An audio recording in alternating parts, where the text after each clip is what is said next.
my Saturday webinars. I am Miriam Asik, Commander Mimi, and I specialize on communication for couples and healthy conflict management so that you stop fighting and start talking and fixing things up. Now, the question today is, can you set boundaries around your partner's behavior? Is that even healthy? And so we're going to talk about the trap of control. So is it a boundary or is it control? Is it a threat? And I'm going to give you some like maybe a script, something that you can compare it to, and what healthy boundaries actually sound like. So there was this actor, right? I don't even remember the specifics of it, like how the message was written. But what I do remember, oh, the air is going crazy. Don't mind it. So what I do remember is that he was saying something like very specific behaviors and actions from her partner. So like, hey, I'm feeling very uncomfortable.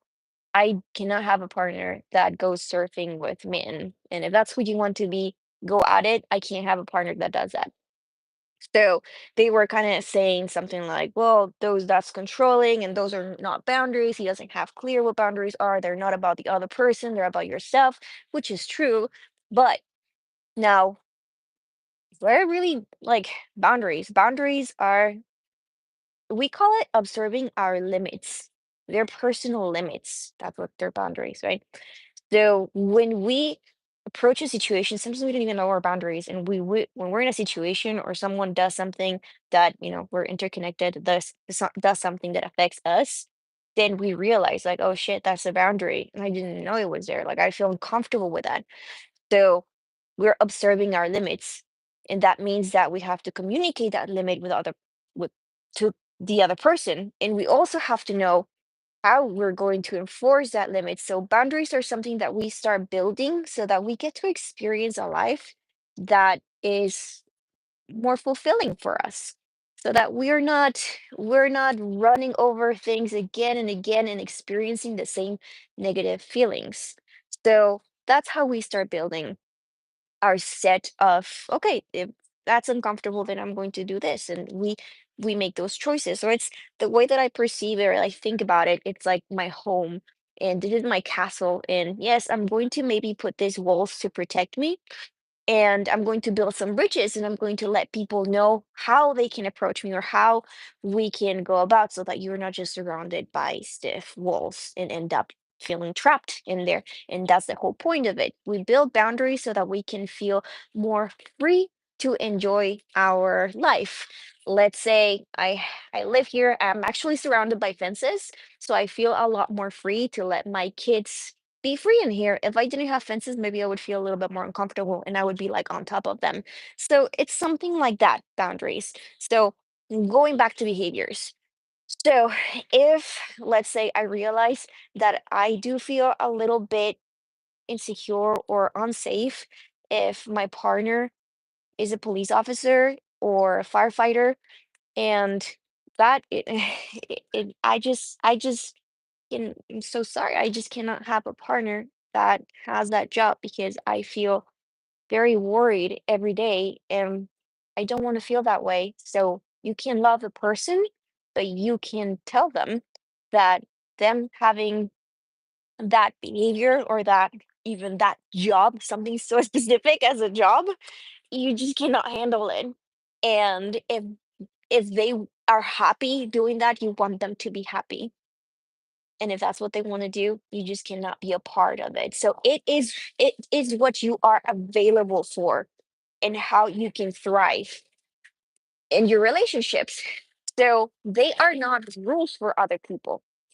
If you if we word it differently, oh yeah, Mortal Kombat. If we word it differently and it's more about you can't do that if you want to be in a relationship with me, that sounds a little controlling, right? You can't do that. And that sounds like fight. You're telling people what to do. You're demanding of them to do something for you. And that is not respectful of the life they want to build. You're not communicating, I want you to thrive. I want you to have a happy life. And that is when it becomes a problem. That's when the relationship is not going to work, or it's not going to work for maybe one of you, right?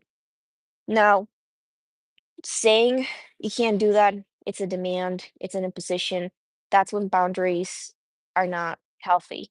Healthy means that's when people get like a little tricky with the word healthy. Like, what's healthy and what is not healthy? Is that even healthy?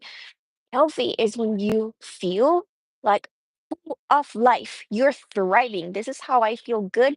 I'm like, just imagine a plant. It's fully thriving. It's growing. That's healthy. It's not healthy when something makes you feel trapped, drained, stuck. That's when the boundary, we can question that boundary. And we can now observe our limits and realize that that's not working for you and we have to communicate it. Now, some people think that maybe communicating too many boundaries is putting up walls. But in reality, when we let people know our limits and how we feel comfortable and how we thrive and what we're going to do to enforce those boundaries, to respect our limits, um, then you're not going to build as much resentment, because when people stop communicating those boundaries, they're gonna feel forced to do things that they're not thriving in. And that takes a toll in a relationship. So that's why boundaries are super helpful. So that we don't build resentment, we let people know how we can thrive together and that we can work things out to make it, to see if my limits and your limits match and we can make a healthier coexistence so that we both can thrive.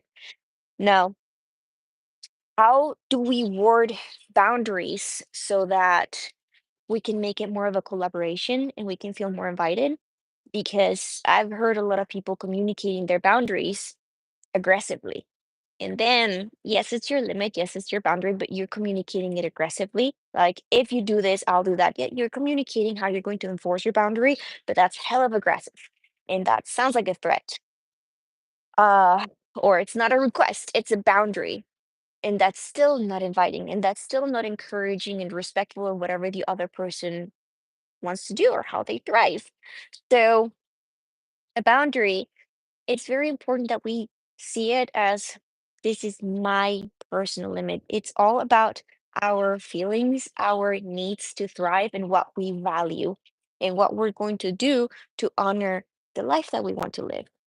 So when we approach that and we tell them, here's my wall, and I do not want to go further than that wall, when we just stop in that sentence, then it feels very like we're just pushing people away. And that's why sometimes people feel very like shy about their boundaries and they don't want to communicate it because they don't want to feel pushy. They don't want to feel like they're pushing people away. So I like the word boundary, saying like, this is my personal limit and I would like to hang out with you in this way. Would you be open to work with me to find something in this space? And that feels a lot more inviting. And that lets the person know, I care about you and I want to hang out with you and I want to do it over here. I just cannot do it over here because it's not good for me. It's probably going to be toxic for me if I keep on doing this because it's likely to generate negative feelings for me. Now, how do we, a little mosquito going on over here? The way that most psychologists go with a when this happens situation, I feel, I need, I value.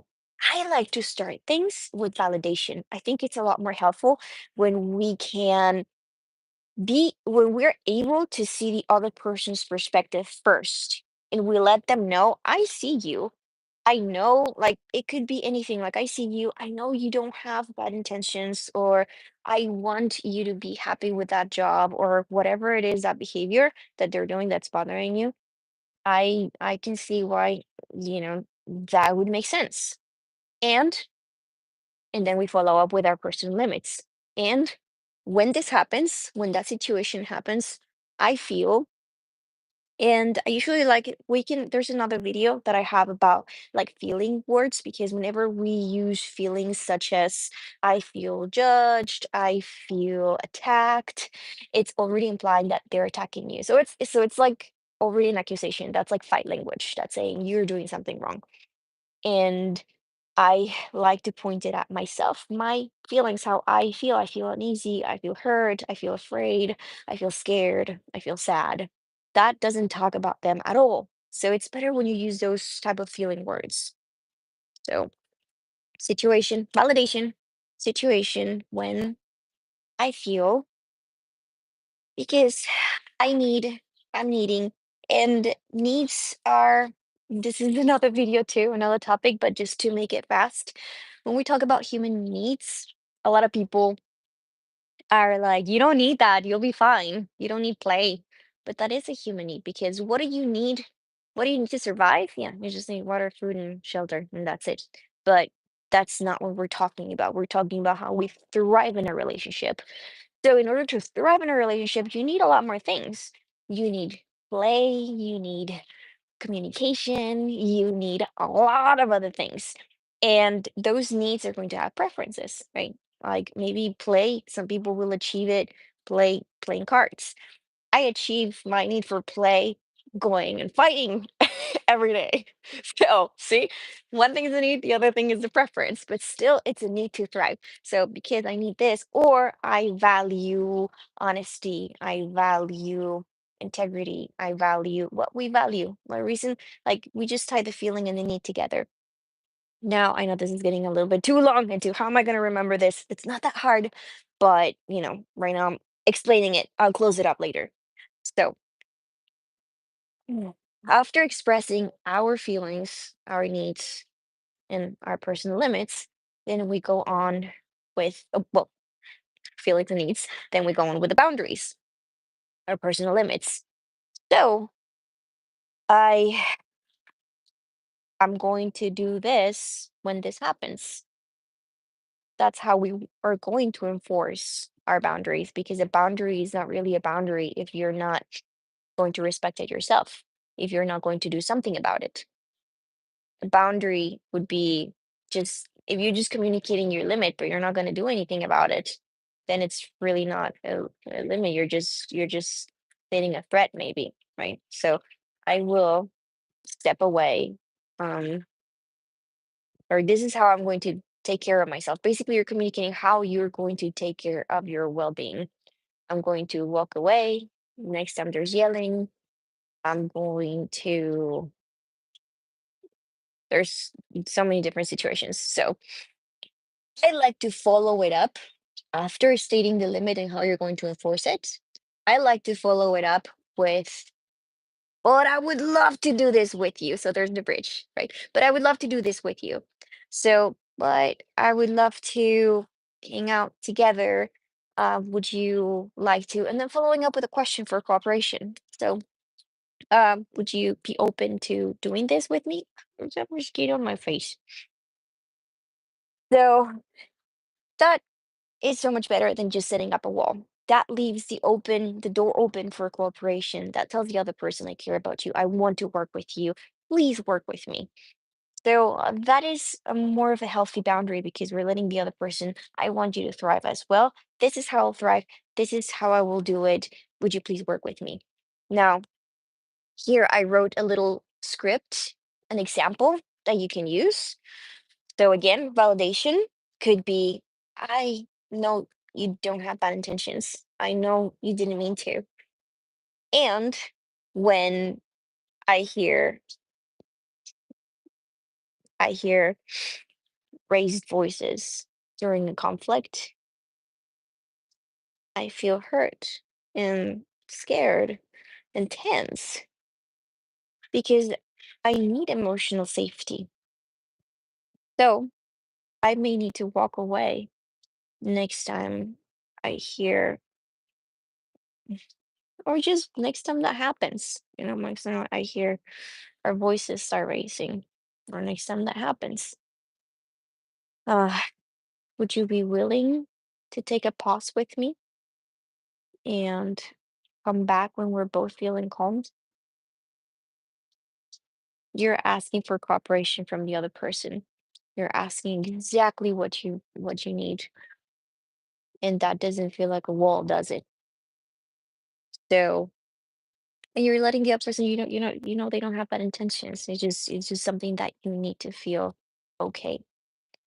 So, just to close this up, boundaries, healthy boundaries are about your feelings, about your needs, what you need to thrive. And it's all about observing your limits, figuring out what situations aren't good for you. If you have a negative feeling, you might want to work with it, work on your thought patterns, or maybe you just want to change the situation and do something about it. So it's hard to enforce boundaries. It's hard to let the other person know what makes you uncomfortable because sometimes that opens the door for judgments, right? For them to judge you.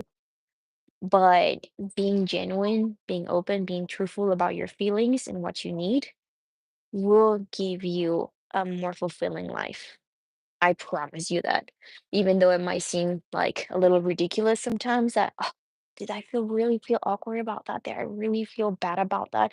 Does this really bother me that much? Nah, it's okay. I can handle it." But then not saying those things will keep you there and will keep you generating those negative feelings. And it little by little things become toxic for you. So when we start communicating them openly as early as possible, it's a lot easier than when now there's a buildup of things and now there's a reason to say it. I have all these feelings. It's easier to go into fight mode because you feel more righteous about how wrong you felt this whole time. And that's not where you want to get to. So the earlier you can say, communicate, and just be open and honest about how you feel and what you need and what you value, it's going to you're going to feel better about everything. And it's a lot of practice and you'll get better at it too. So, um setting let me just make sure that I have everything, that I'm not missing anything, and you guys get all the good info. So, yeah, if if if it feels if it doesn't feel inviting, if it doesn't feel encouraging for the other person or respectful for the other person to go ahead and give them the power to make their choice. And maybe even if that means them disrespecting your boundary, like I'm allowing you to disrespect your boundary if that's your choice, if that's what you want to do, we give them that power. And because, like I said in one of my reels, a boundary is a boundary when you respect it. They're free to disrespect it. We're giving them the power, but you have the power of your to change your life and make it more fulfilling. That is your responsibility. Okay. All right. I hope that was helpful. Let me know in the comments what what what you think about boundaries and if it's hard for you, if it's easy, if you feel that this was helpful. Okay, see you next Saturday. Bye bye.